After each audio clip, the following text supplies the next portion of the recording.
चलो हम लोग पढ़ेंगे पुष्यभूति वंश या वर्धन वंश, है ना। तो मतलब वही पुष्यभूति वंश जो है गुप्त काल में क्या है, गुप्त काल में पुष्यभूति वंश की स्थापना, मतलब कोई गुप्त काल के पतन के पश्चात पुष्यभूति वंश की स्थापना हुई, है ना। इसकी स्थापना पुष्यभूति ने किया, है ना। इसकी राजधानी कहाँ थी, थानेश्वर बनाए, है ना। और प्रभाकर वर्धन जो थे, प्रभाकर वर्धन, है ना, मतलब इसके प्रमुख राजा हुए जिसने इसको स्वतंत्रता दिलाया, है ना। और इन्होंने प्रभाकर वर्धन क्या किया बताओ। इसमें मतलब दो उपाधि धारण किए थे। हाँ, तो प्रभाकर वर्धन जो है ना परम भट्टारक, है ना, और महाराजा धीराज की उपाधि धारण किए। प्रभाकर वर्धन की पत्नी यशोमती से दो पुत्र राज्यवर्धन और हर्षवर्धन हुए। तो इनके दो पुत्र हुए, कौन कौन से, एक राज्यवर्धन और एक हर्षवर्धन। बहुत इंटरेस्टिंग कहानी है ये, है ना। राज्यवर्धन और हर्ष, इसके दो पुत्र हुए, राज्यवर्धन और हर्षवर्धन हुए, है ना। तथा एक कन्या हुई, और एक कन्या भी हुई थी, कौन थी, राज्यश्री, है ना। तो एक कन्या हुई थी राज्यश्री। राज्यश्री का विवाह कन्नौज के मौखरी राजा गृहवर्मा से हुआ। तो इनका विवाह जो हुआ था वो किससे हुआ, गृहवर्मा का हत्या होगा, ठीक है। तो गृहवर्मा से हुआ। मालवा के शासक देवगुप्त ने गृहवर्मा की हत्या कर दी और राज्यश्री को बंदी बनाकर कारागार में डाल दिया। तो इसका जो था राज्यश्री, तो गृहवर्मा से हुआ ना शादी, और गृहवर्मा को मालवा के शासक देवगुप्त, ये मौखरी राजा थे, मौखरी राजा थे गृहवर्मा, है ना। अब गृहवर्मा का हत्या जो है वो कौन कर दिया, मालवा शासक देवगुप्त, है ना। तो गृहवर्मा को किल कर दिया, है ना, कौन, देवगुप्त, देवगुप्त ने मारा, ठीक है। देवगुप्त ने गृहवर्मा को मार के और राज्यश्री को बंदी बना लिया। राज्यवर्धन ने देवगुप्त को मार डाला। इसको कौन मार डाला राज्यवर्धन, राज्यवर्धन में। अब इसका एक दोस्त आएगा, है ना, देवगुप्त का, ठीक है। परंतु देवगुप्त के मित्र गौड़ नरेश शशांक, है ना। अब इसका दोस्त था शशांक, कौन था, शशांक, है ना। शशांक ने फिर इसको मार डाला, राज्यवर्धन। हाँ, शशांक ने क्या किया, देवगुप्त के मित्र गौड़ नरेश शशांक, कहाँ का था शशांक, गौड़, पश्चिम बंगाल वाला सब है ना। तो गौड़ नरेश, है ना, गौड़ नरेश शशांक ने राज्यवर्धन को मार डाला, ठीक है। फिर शशांक शैव धर्म का अनुयायी था, इसने बोधि वृक्ष को कटवा दिया था। तो ये जो बहुत बार पूछता है, ये किसका अनुयायी था, शैव धर्म का अनुयायी था, और यही क्या किया था, बोधि वृक्ष को, है ना, बोधि वृक्ष को क्या किया था, कटवा दिया था, है ना। शशांक ही शैव धर्म का अनुयायी था और ये क्या किया था, बोधि वृक्ष को कटवा दिया। राज्यवर्धन की मृत्यु के पश्चात से 606 में 16 वर्ष की अवस्था में हर्षवर्धन थानेश्वर की गद्दी में बैठा।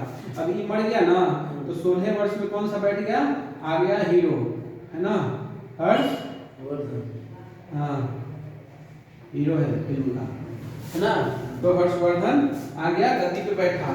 हर्ष को शिलादित्य नाम से भी जाना जाता है। हर्ष को किस नाम से जाना जाता है, तो शिलादित्य नाम से जाना जाता है। हर्ष को किस नाम से जाना जाता है, तो शिलादित्य के नाम से भी जाना जाता है। इसने परम भट्टारक नरेश की उपाधि धारण की। तो इसने भी परम भट्टारक पीएम का उपाधि इसने भी धारण किया, है ना, परम पीपीवी, है ना। तो परम भट्टारक का उपाधि इसने भी धारण किया, और ये भी धारण किए थे, प्रभाकर वर्धन भी किए थे इनके पापा, ठीक है। हर्ष ने शशांक को पराजित करके कन्नौज पर अधिकार कर लिया तथा उसे राजधानी बनाई, है ना। तो हर्ष ने फिर क्या किया, किसको, हर्ष ने शशांक को ही फिर इसको मार दिए, किल कर दिए, ठीक है, इसको मारे ही हर्ष, ठीक है। और फिर थानेश्वर को राजधानी। तो कहानी समझ में आया। सबसे पहले प्रभाकर वर्धन बना, उसका दो पुत्र हर्षवर्धन, राज्यवर्धन, हर्षवर्धन और राज्यश्री का विवाह गृहवर्मा से हो गया, मौखरी नरेश थे, उसका फिर हत्या कर दिया देवगुप्त, है ना। देवगुप्त मारा, देवगुप्त को फिर किसने मारा, राज्यवर्धन ने। राज्यवर्धन को किसने मारा, शशांक ने। शशांक को किसने मारा, हर्षवर्धन ने, ठीक है। हर्षवर्धन और पुलकेशिन के बीच नर्मदा नदी के तट पर युद्ध है जिसमें हर्ष की पराजय हुई, है ना। तो पूछता है बहुत बार क्वेश्चन। तो पुलकेशिन टू ने, है ना, पुलकेशिन टू ने किसको मारा, हर्षवर्धन को हरा दिया था नर्मदा के तट पे, है ना। नर्मदा के तट पे पुलकेशिन टू को क्या किया, हरा दिया। चीनी यात्री हेनसांग हर्षवर्धन के शासनकाल में आया। बहुत बार पूछता है हेनसांग के बारे में, किसके शासनकाल में आया, हेनसांग हर्षवर्धन के शासनकाल में आया। ठीक है। हेनसांग को यात्रियों का राजकुमार और नीति का पंडित एवं वर्तमान शाक्य मुनि कहा जाता है। हेनसांग को क्या कहा जाता है? यात्री का राजकुमार, शाक्य मुनि, वर्तमान शाक्य मुनि, है ना, वर्तमान शाक्य मुनि और नीति का पंडित। हाँ, पूछता है नीति का पंडित किसको कहा जाता है? नीति का पंडित और वर्तमान शाक्य मुनि किसको कहा जाता है?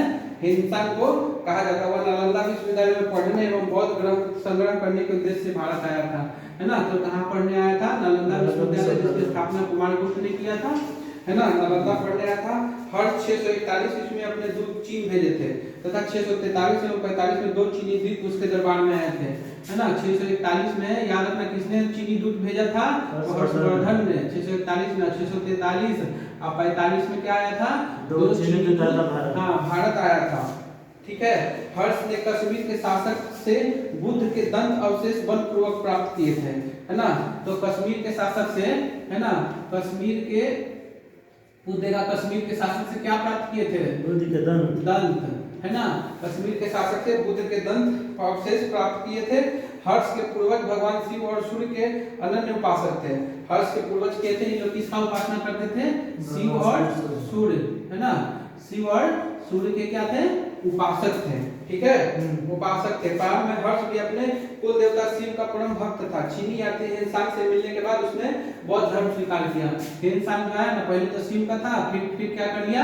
बौद्ध धर्म में कन्वर्ट हो गया था। हेनसांग से मिलने के बाद क्या हुआ? बौद्ध धर्म में कन्वर्ट हो गया था। हर्ष के समय नालंदा महाविहार महायान बौद्ध धर्म का शिक्षा का प्रधान केंद्र था। हर्ष के समय प्रयाग में प्रति 5 वर्ष एक समारोह आयोजित किया जाता था।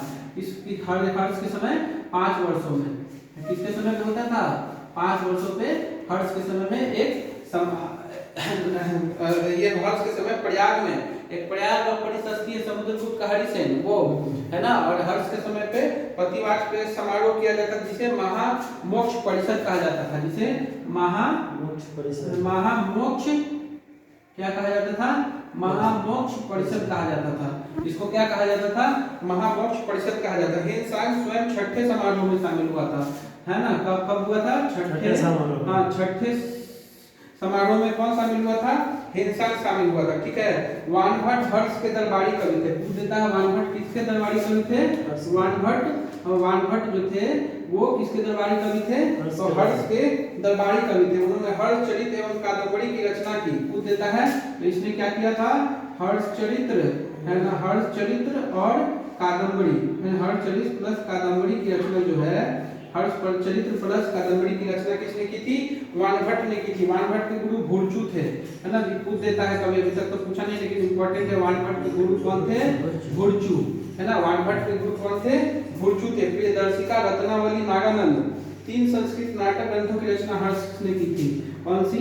रत्नावली, प्रियदर्शिका और नागानंद, है ना। प्रियदर्शिका, रत्नावली और नागानंद का, है ना, किसने किया था? हर्ष ने किया था। कहा जाता है कि धावक नामक कवि ने हर्ष से पुरस्कार लेकर उनके नाम से ये तीनों रचना किया था। वैसे इनके नाम पे है लेकिन मेन क्रेडिट किसको जाता है? मतलब धावक नामक एक कवि ने इसकी रचना की थी, लेकिन वह न तो कट्टर हिंदू था और न ही सारे देश का शासक। हर्ष को भारत का अंतिम हिंदू सम्राट कहा गया है। हर्ष को भारत का अंतिम हिंदू सम्राट कहा गया है। अंतिम हिंदू सम्राट यही था, अंतिम, हाँ, प्राचीन काल में अंतिम हिंदू सम्राट, है ना। ऐसे तो हेमू भी है ना। तो प्राचीन में किसको कहा जाता है? हर्ष को कहा जाता है, ठीक है। हर्ष के अधीनस्थ शासक महाराज और महासामंत कहे जाते थे, ठीक है। महाराज होते थे इसके अंदर और महासामंत कहे जाते थे। हर्ष के मंत्री परिषद के मंत्री को सचिव और अमात्य कहा जाता था। इसके मंत्री परिषद में क्या होते थे? सचिव होते थे और क्या होते थे? अमात्य होते थे। क्या होते थे? सचिव होते थे और अमात्य होते थे। याद रखिएगा, इसमें हर्ष सचिव होते थे और अमात्य होते। प्रशासन की सुविधा के लिए हर्ष का साम्राज्य कई प्रांतों में विभाजित था। प्रांत को भुक्ति कहा जाता था। जैसे गुप्त काल में होता था, गुप्त से ही तो ये सब अलग हुआ है ना। तो उसमें भी क्या होता था? पहले क्या होता था? प्रांत। हाँ, पहले होता था ना, पहले देश होता था और उसके बाद फिर क्या होता था, प्रांत होता था। देश होता था, फिर भुक्ति होता था, है ना, भुक्ति के विषय होते थे ना हेड, है ना। तो यहाँ भी है प्रांत को भुक्ति कहा जाता था। प्रत्येक भुक्ति का शासक राजस्थानीय, ऊपरी अथवा राष्ट्रीय कहलाता था, है ना। तो यहाँ पे भी क्या होता था, भुक्ति होता था। इसमें किस में बटा होता था, भुक्ति में बटा होता था, है ना।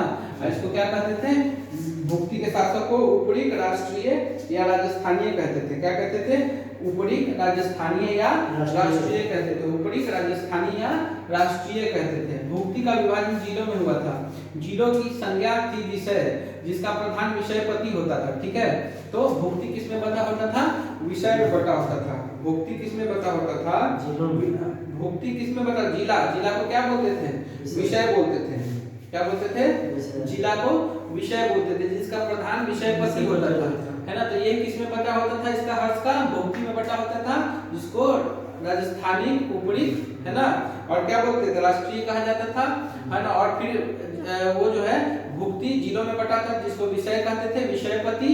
विषय के अंतर्गत कई पाठक आधुनिक तहसील होते थे, है ना। विषय के अंदर क्या होते थे, पाठक होते थे, मतलब अभी का जो तहसील हमारा होता है उसी तरह से वहां पे क्या होता था, पाठक होता था। क्या होता था, भुक्ति होता था, विषय होता था, और क्या होता था, पाठक होता था, है ना। क्लियर है, भुक्ति बोलो, विषय, भुक्ति विषय, विषय के प्रधान को विषयपति कहा जाता था। हाँ और इसमें राजस्थानी, ऊपरी का राष्ट्रीय था इसमें। हाँ, जैसे देखो भुक्त में देश होता था, भुक्ति होता था, है ना, और विषय होता था, ठीक है। तो इसमें भुक्ति विषय तो कॉमन है, खाली देश उसमें एक्स्ट्रा हो जाता था गुप्त में, ठीक है, हाँ, ठीक है। और यहाँ पे क्या होता था, नीचे में जुड़ जाता था। तो भुक्ति विषय कॉमन है दोनों में, है। वहां देश, भुक्ति, विषय, है ना, देश, भुक्ति, विषय होता था। फिर ग्राम आ जाता था। यहाँ पे क्या है, भुक्ति, विषय, और फिर क्या आ जा रहा है, विषयपति, फिर पाठक आ जा रहा है, ठीक है। ग्राम शासन की सबसे छोटी इकाई होती थी। ग्राम शासन का प्रधान ग्रामाक्ष पट्टिकल कहा जाता था, है ना। ग्राम शासन का प्रमुख क्या कहा जाता था, ग्रामाक्ष पट्टिकल कहा जाता था, है ना। और गुप्त में क्या कहा जाता था, बताओ क्या मतलब, ग्राम शासन में, हाँ, ग्रामीण कहा जाता था, वहाँ ग्रामीण कहा जाता था। और यहाँ क्या कहा जाता है, ग्रामाक्ष पट्टिकल। पुलिस कर्मियों को चाट भाट, ठीक है, दंडपाशिक। उसी तरह से अश्व सेना के अधिकारी को बृहदेश्वर, पैदल सेना के अधिकारी को बलाधिकृत या महाबलाधिकृत कहा जाता था, है ना। तो अश्व सेना का जो होता था उसको क्या बोलते थे, बृहदेश्वर। यहाँ पे बृहदेश्वर मंदिर नहीं, यहाँ अश्व सेना के अधिकारी को बृहदेश्वर बोलते थे, और सेना के अधिकारी को बलाधिकृत या महाबलाधिकृत कहा जाता था।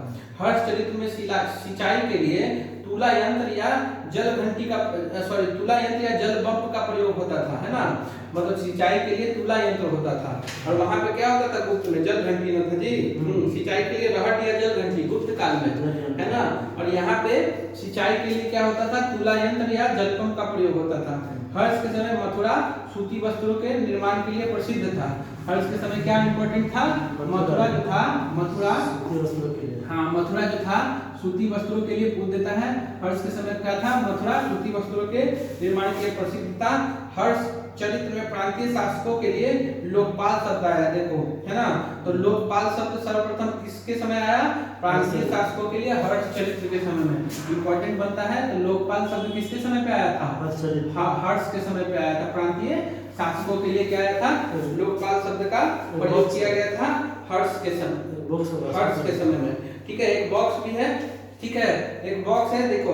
तो हर्ष के अनुसार हर्ष का मंत्री परिषद जो होता था उसमें भंडी किसको बोलते थे, तो भंडी प्रधान सचिव होता था, है ना। भंडी प्रधान सचिव होता था। सिंहनाद प्रधान सेनापति को बोलते थे, है ना। प्रधान से सिंहनाद वही ना करेगा, लड़ाई जाएगा तो सिंह की तरह दहाड़ेगा, तो सिंहनाद किसको बोलते थे, प्रधान सेनापति। किसके समय, हर्ष के समय प्रधान सेनापति को क्या बोलते थे, सिंहनाद। कुंतल अश्व सेना का प्रधान होता था, है ना। स्कंदगुप्त गज सेना का प्रधान होता था, है ना। तो सिंह जो होता था सेनापति होता था, कुंतल अश्व सेना का प्रधान, स्कंदगुप्त क्या होता था, गज सेना का प्रधान, और भंडी प्रधान सचिव होता था। इस प्रकार अपना हर्ष जो है समाप्त हुआ। Thank you.